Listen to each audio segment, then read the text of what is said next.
Hello दोस्तों, brand study centre में आपको तहे दिल से धन्यवाद।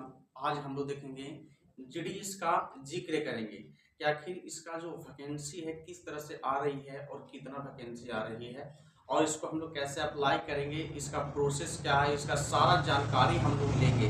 बढ़िया से जानकारी लेंगे कि इसका जो प्रोसेस है, कितना चार्ज है, किस जाति के लिए है, कितना फॉर्म निकला है, तो इसके बारे में हम सीधा बात करेंगे।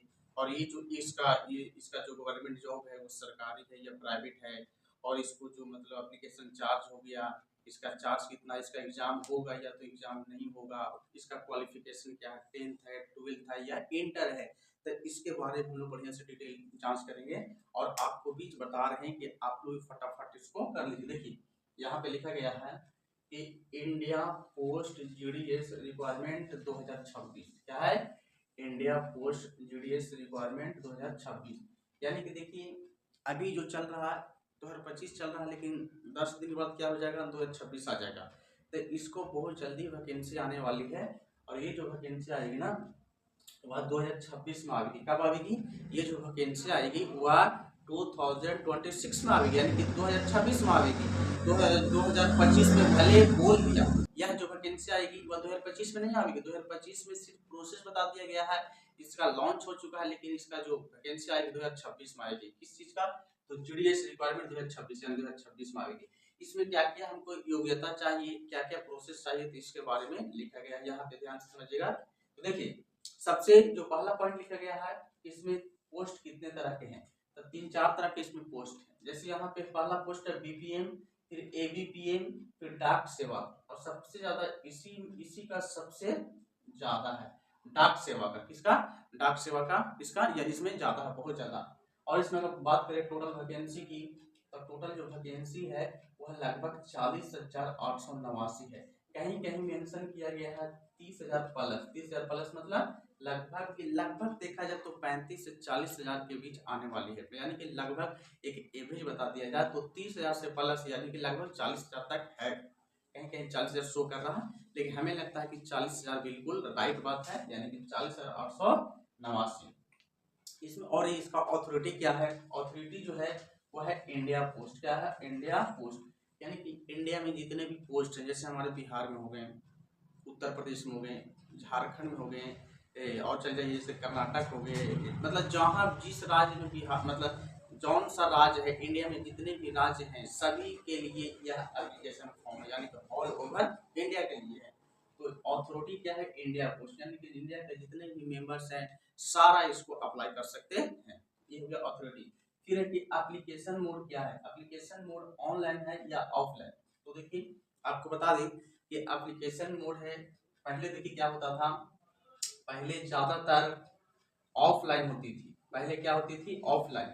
लेकिन धीरे धीरे अब ऑफलाइन की सिस्टम धीरे धीरे समाप्त होते जा रही है, इसलिए अब ऑफलाइन नहीं होगी। एप्लीकेशन जो मोड होगी वह बिल्कुल ऑनलाइन होने वाली है। बिल्कुल कैसे होगी? ऑनलाइन होगी।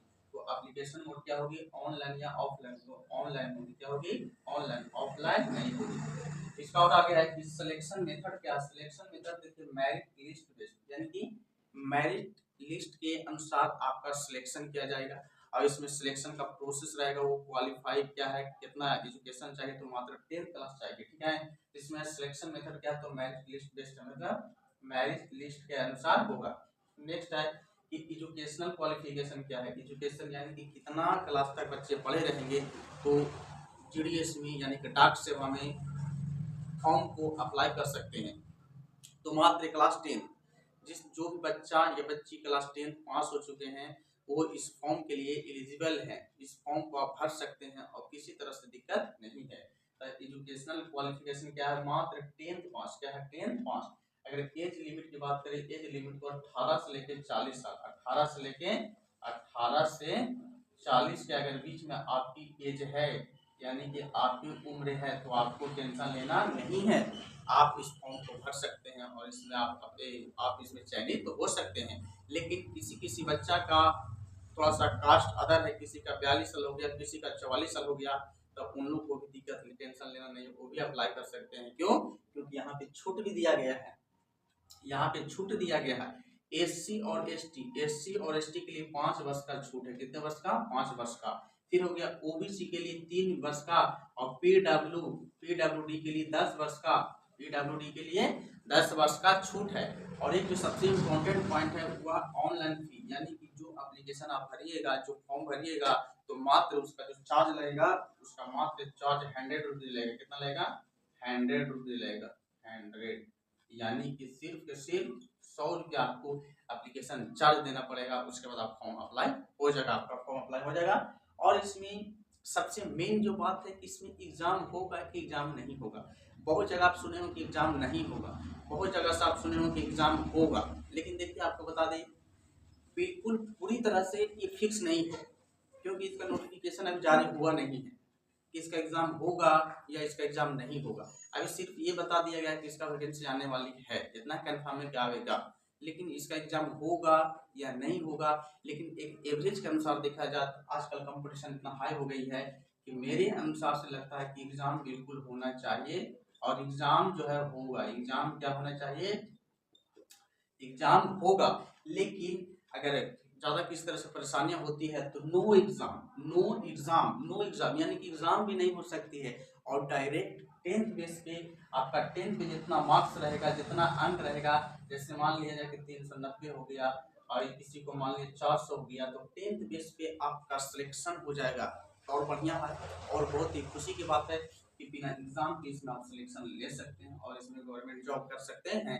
और यह जो जीडीएस है ये बिल्कुल गवर्नमेंट सरकारी है, तो आप इसको अप्लाई कीजिए और इसमें जाइए। तो आज का ये टॉपिक था, आपको कैसा लगा प्यारा प्यारा सा कमेंट कर दीजिए, और जिसको अगर किसी तरह से सवाल पूछना तो आप हमें कमेंट कर सकते हैं।